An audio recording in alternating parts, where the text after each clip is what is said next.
Magandang araw sa inyo mga mareng. At eto nga, may dumating akong parcel. Siyempre, ito yung in-order kong patches. Ayan, para sa aking uniform ng aking anak na si Alas. Kasi nga, di ba, nung nakaraan mga mareng, kung napanood nyo, may nasunog ko ng konti yung kanyang polo. Kaya yan, ito ang aking solusyon. Dikitan natin ng patches para naman hindi maging halata na yung sunog, di ba? At ayan nga, piniprepare ko na yung polo niya para maumpisa na nating idikit. At ayan nga yung nasunog, o diba? Ang pangit tignan, kaya lagyan na lang natin siya ng patches, diba? Diskarte lang mga maring kaysa bumili tayo ng panibagong polo. Ayan. Siyempre, patungan natin ng manipis na tela para hindi rekta sa patches. Kasi nga yung patches, pag nirekta mo, baka yung patches yung masunog kasi may mga himul-himul-mul siya, kaya kailangan patungan natin siya ng manipis na tela bago natin planchahin. Ayan, konting-konti na lang, didikit na yun sa ating polo mga mareng. Ayan, oh, ganyan lang po ang tamang diskarte para mailagay natin ang patches. Huwag niyong kalilimutan na lagyan ng tela bago niyo rektang planchahin. At ayan nga, nakadikit na siya dyan mga mareng, o diba? Solve na solve ang ating problema mga mareng. Kaysa bumili ng bagong polo, lagyan natin ng solusyon, diba? Ayan, pwedeng-pwede na yan.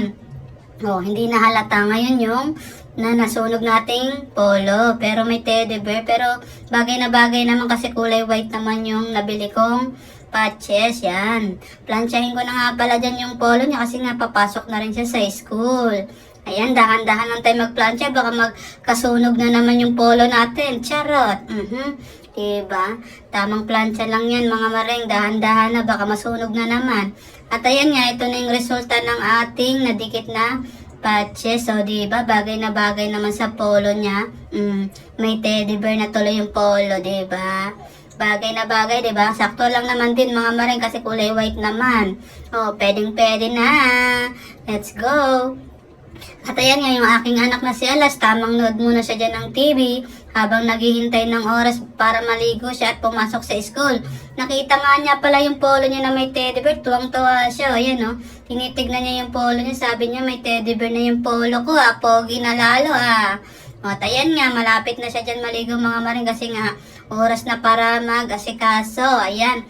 Natapos na nga pala siya dyan maligo mga maring, piniprepare ko na siya dyan, binibisan at nilalagyan ng off lotion dahil nga uso na naman ang dengue mga maring. Kaya yung mga anak nyo, pahiran nyo ng mga lotion na para hindi makagat ng lamok dahil uso nga ang dengue, mahirap na magastos pag na-hospital ang ating mga anak. Kaya kailangan ingat-ingatan din natin ng anong man pwedeng natin gawin sa ating mga anak. Ayan. Sinusutan ko na siya ng sando dyan at ang kanyang short para pamasok. O, diba? Tamang nood nga siya dyan kasi nga, para hindi magkatopak mamaya, sa sobrang ko sa kanya, inasikaso, baka topakin, kaya yan, pinapanood ko siya. At ayan nga, pinapainom ko naman siya ng vitamins niya para naman healthy ang ating anak mga mareng, para very good lagi sa school yan. At iwas absent kasi nga, diba, hindi magiging sakitin ng ating mga anak, kaya ayan, painumin din natin sila ng vitamin C. Ayan, tamang inom ng vitamin C ang aking anak na si Alas. Favorite na favorite niya yung vitamins na yan, mga maring Pagka pinapakuha ko sa kanya yan, sabi niya, vitamins. O, diba? Gusto niya yung lasa ng vitamins niya. At ayan nga, mga maring, sinusuotan ko na nga sa dyan ng medyas para maisuot ko na yung kanyang black shoes. Ayan, diba? Ang pogi-pogi na ng anak ko na yan. Ginupitan nga namin pala siya dyan mga maring ng kalbo, diba? Bagay na bagay sa kanya yung pagkakalbo niya.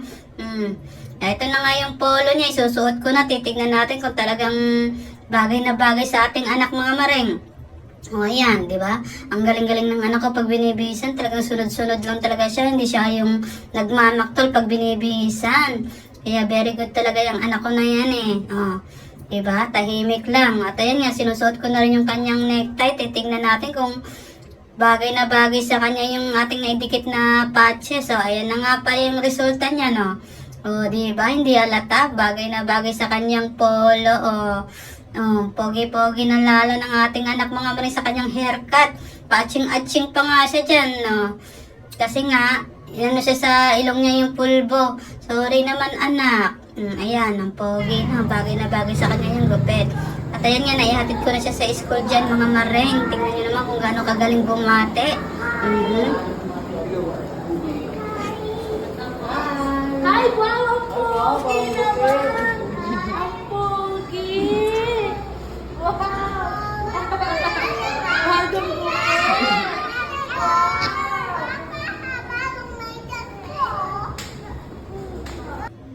At ayan nga mga mareng, oh, nakauwi na nga pala silang galing school at ito na nga yung ginagawa niya after school, nanonood ng TV.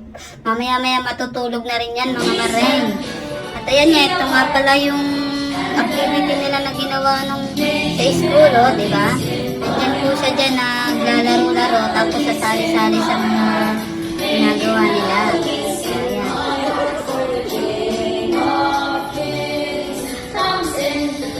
Elbows up, knees bend, feet apart, head bend, turn around, making melodies in my heart, making melodies in my heart, making melodies in my heart.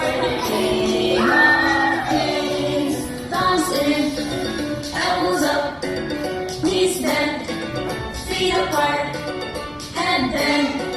Turn around, sit down. Now? Maraming salamat po palagi sa nanonood. God bless po.